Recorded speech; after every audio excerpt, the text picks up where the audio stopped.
मुझे लगता है कि आप में से कई लोगों को आरएनए का कॉन्सेप्ट क्लियर नहीं है, क्योंकि स्कूल में बहुत ही कम ऐसे टीचर हैं जो आपको आपका कॉन्सेप्ट क्लियर करवा सकें। स्कूल एक व्यवसाय की तरह है, ना कि आपको एजुकेट करने के लिए। लेकिन कोई बात नहीं, आज आपको हम आरएनए के बारे में एक साधारण सा ओवरव्यू तो दे ही देंगे, जिससे आपको इसको समझने में कभी दिक्कत नहीं होगी। देखिए, आरएनए का निर्माण डीएनए के ट्रांसक्रिप्शन के प्रोसेस के थ्रू होता है। ये ट्रांसक्रिप्शन प्रोसेस होता क्या है, पहले हमें ये जानना पड़ेगा। देखिए, हमारे सेल के न्यूक्लियस के अंदर डीएनए पाया जाता है, डीऑक्सीराइबोज न्यूक्लिक एसिड। इस डीएनए में डीऑक्सीराइबोज नाम का शुगर होता है, इसलिए इसे डीएनए कहते हैं। आरएनए का फुल फॉर्म होता है राइबोज न्यूक्लिक एसिड, इसमें राइबोज नाम का शुगर होता है। देखिए, जब हम अपने न्यूक्लियस के अंदर जाएंगे तो हमें अपना डीएनए मिलेगा। ये बात मैंने आपको कई बार बताया है। देखिए, होता यह है कि जब हमारे डीएनए पर मौजूद कुछ स्पेसिफिक जीन एक्टिव हो जाते हैं, तो इन्हीं एक्टिव जीन के ऊपर आरएनए पॉलीमरेज नाम का एक एंजाइम आकर अटैच हो जाता है और डीएनए के ऊपर ये एंजाइम मूव करने लगते हैं। जैसे ही ये आरएनए पॉलीमरेज डीएनए के ऊपर आया, ये डीएनए को अनवाइंड करके डीएनए के फ्री बेसिस को रीड करते हुए आरएनए का निर्माण करना शुरू कर देता है। डीएनए के ऊपर जो मौजूद कोड होता है वही निश्चित करता है कि निर्मित होने वाले आरएनए के ऊपर जो नाइट्रोजनस बेस के ऑर्डर होंगे वो किस ऑर्डर में अरेंज होंगे।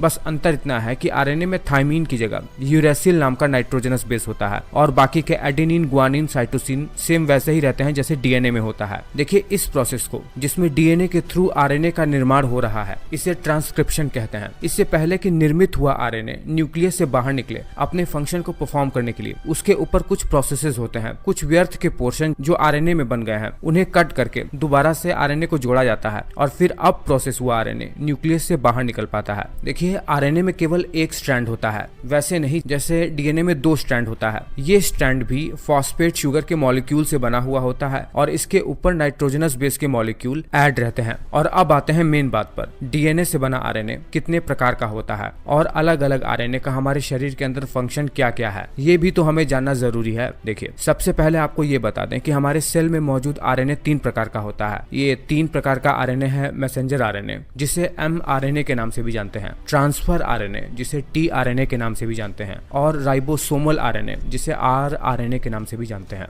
देखिए, मैसेंजर आरएनए ये न्यूक्लियस के अंदर ही मौजूद डीएनए के एक स्पेशल सीक्वेंस से बनता है, जो कि डीएनए पर एक स्पेशल जीन है। डीएनए से ट्रांसक्रिप्शन प्रोसेस के बाद इसका प्रोसेसिंग होता है और प्रोसेसिंग के बाद ये एमआरएनए न्यूक्लियस से बाहर निकलता है। ठीक उसी तरह न्यूक्लियस में ही मौजूद डीएनए में मौजूद एक स्पेशल किस्म का जीन सीक्वेंसिंग होता है, जो कि ट्रांसक्रिप्शन प्रोसेस से ट्रांसफर आरएनए का निर्माण करता है, टीआरएनए। और ये टीआरएनए अन्य आरएनए से स्ट्रक्चर में बहुत अलग होता है। इनमें प्रोसेस के बाद इनका स्ट्रक्चर पूरी तरीके से बदल जाता है और ये भी साइटोप्लाज्म में आकर फंक्शन करते हैं। उसी तरह सेल के न्यूक्लियस के अंदर एक विशेष प्रकार की संरचना होती है जिसे न्यूक्लियोलस कहते हैं। इसमें भी डीएनए, जो कि क्रोमेटिन के रूप में न्यूक्लियस के अंदर रहता है, इस न्यूक्लियस के अंदर ही बहुत ही डेंस क्रोमेटिन का एक नेटवर्क बना लेता है जिसे न्यूक्लियोलस कहा जाता है। इसमें पाए जाने वाला डीएनए बहुत ही स्पेशल किस्म का होता है जिसे राइबोसोमल डीएनए कहते हैं। ये राइबोसोमल डीएनए एक स्पेशल किस्म के जीन सीक्वेंसेस से बना हुआ होता है, जो कि ट्रांसक्रिप्शन प्रोसेस के थ्रू राइबोसोमल आरएनए का निर्माण करता है। यही राइबोसोमल आरएनए प्रोटीन के साथ मिलकर राइबोसोम का निर्माण करते हैं,